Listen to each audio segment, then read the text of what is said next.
Humanity's fight for lasting peace. An 18-meter mural by Spanish artist José Velazanetti greets UN visitors, reflecting the goal of this organization. But the UN also houses a task bureau, from the Soviet Union's telegraph agency, whose agents still operate. This mix under one roof creates contradictions, making this canvas a distant, unattainable dream. The United Nations was founded in 1945 after World War II. Its goal: to prevent wars, maintain global peace and security. First, 50 nations met in June 1945 in San Francisco, where the UN Charter was signed. Today, the UN has 193 countries. North to south, between 48th and 42nd Streets, we see 196 flags in English alphabetical order. The first flag starts with A, it's Afghanistan, down to Z for Zimbabwe.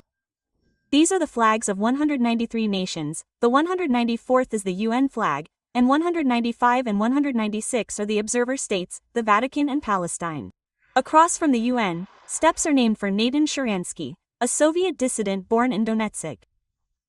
In February 2022, Sharansky urged Israel to take a clear moral stand against Russia's decision to attack Ukraine.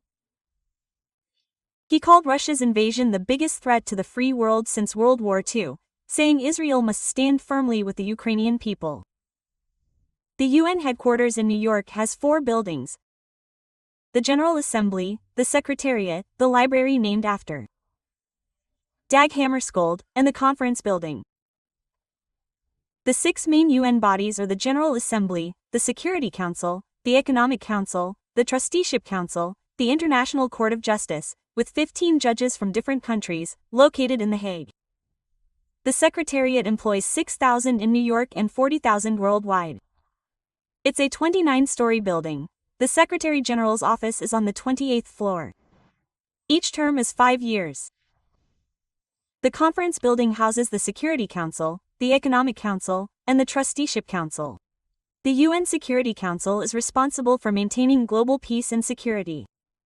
It consists of representatives from 15 countries, 5 permanent nuclear powers and 10 non-permanent.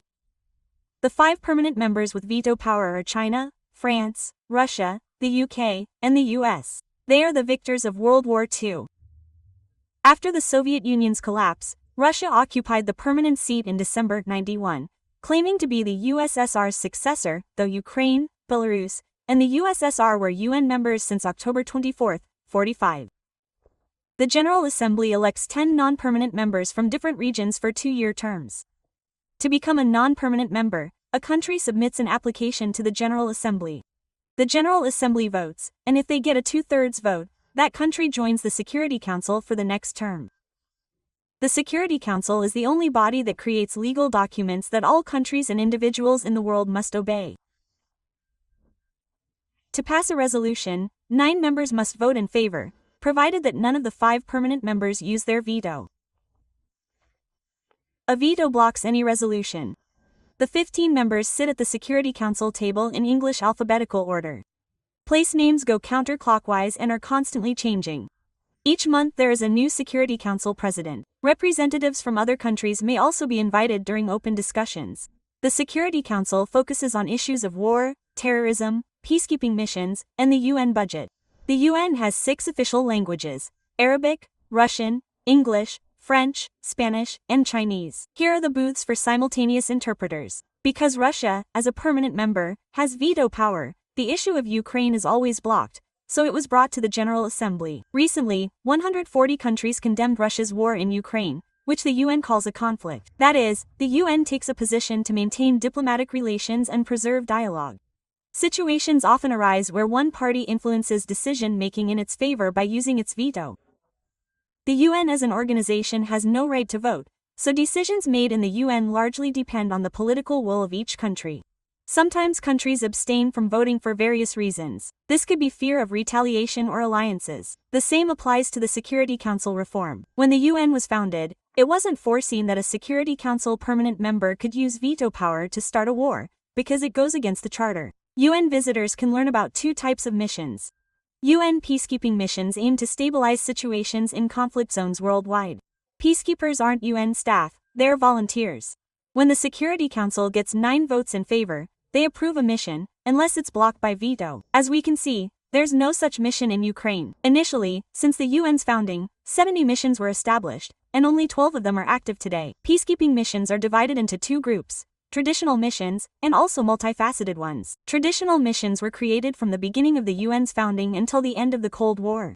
For example, there's such a mission in Cyprus since 1974. In these operations, what do peacekeepers mainly do? They separate two conflicting groups and monitor the course of events. Multifaceted peacekeeping missions were created after the end of the Cold War. In these missions, peacekeepers have weapons. They can, if needed, neutralize terrorist groups, destroy infrastructure, train people, hold fair elections, or disarm various armed groups. The most dangerous mission today is in Somalia. About 17,000 peacekeepers work there. They're all armed. The average salary of a peacekeeper is about $1,400 a month. About 4,000 peacekeepers have died in these missions. That's how dangerous this job is. On the map you see round symbols. These mark peacekeeping missions, and squares denote political missions without peacekeepers, just UN staff promoting human rights, doing training. The UN doesn't have its own army, because it's not a world government. Peacekeepers come from different countries. Today, Bangladesh and Nepal provide about 20,000 people together, 10,000 from each. Another exhibit is a display of human rights documents. The Universal Declaration of Human Rights was adopted by the UN in 1948. It's not legally binding, but guidelines for countries to follow. No country fully complies with all its provisions. But Guinness says it's the most translated document, into over 500 languages. The Holocaust prompted this document. The UN says it killed about 11 million. So, the UN adopted two documents. One says we must remember this tragedy and prevent similar genocides, and the other says Holocaust denial must be punished. France, Germany, Italy have legalized this. The Palestine exhibit shows 139 countries recognize Palestine as a state. But Palestine isn't a permanent UN member, just an observer. And the world still can't agree on Israel and Palestine.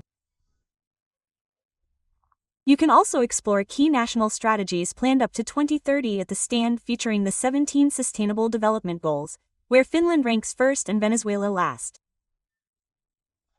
The UN Trusteeship Council dealt with decolonization. When the United Nations was founded, there were 72 non-self-governing territories, or colonies, and 11 territories transferred to this council.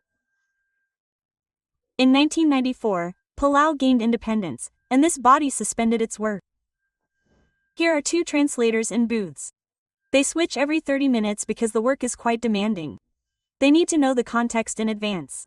During the General Assembly, before presidential speeches, they may get the speech text beforehand to avoid confusion.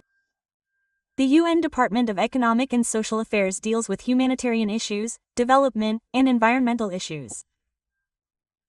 ECOSOC carries out about 70% of the UN's tasks, mainly through humanitarian aid.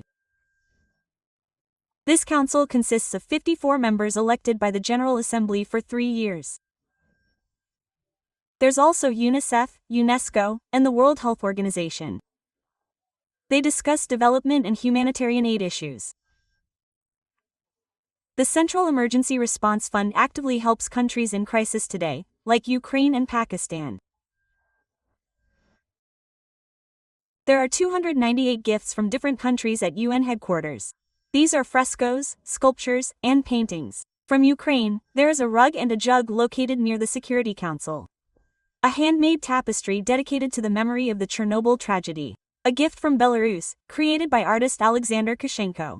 Interestingly, he was born in the Bogokarsky district of the Voronezh region. After school, he worked as a painter in the artistic decoration department at the Azovstal plant in Mariupol, and in 1960 he graduated from the Faculty of Monumental Painting of the Lviv National Academy of Arts. Since the Chernobyl tragedy is considered an accident, there is no other information about this catastrophe and terrible tragedy in Ukraine here besides this tapestry.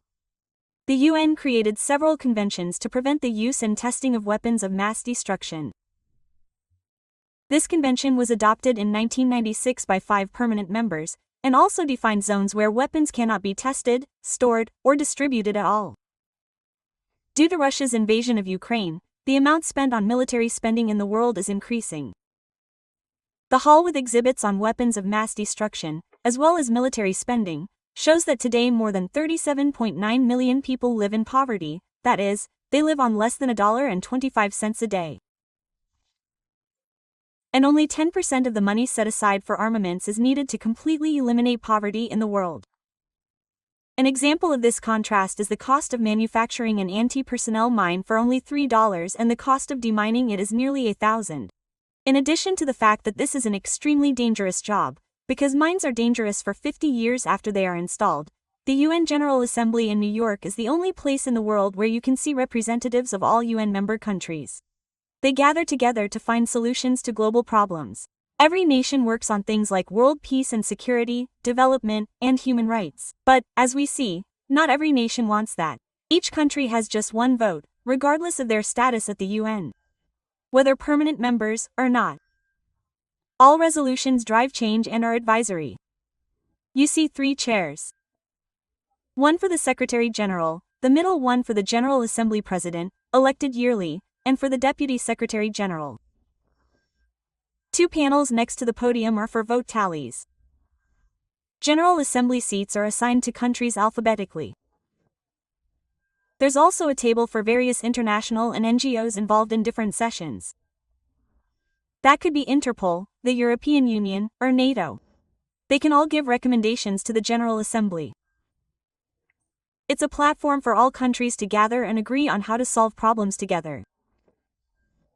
Of course, there's lots of criticism, especially this point, but the UN has achievements in fighting hunger, poverty, child mortality, health issues, drugs, and women's rights, and so on.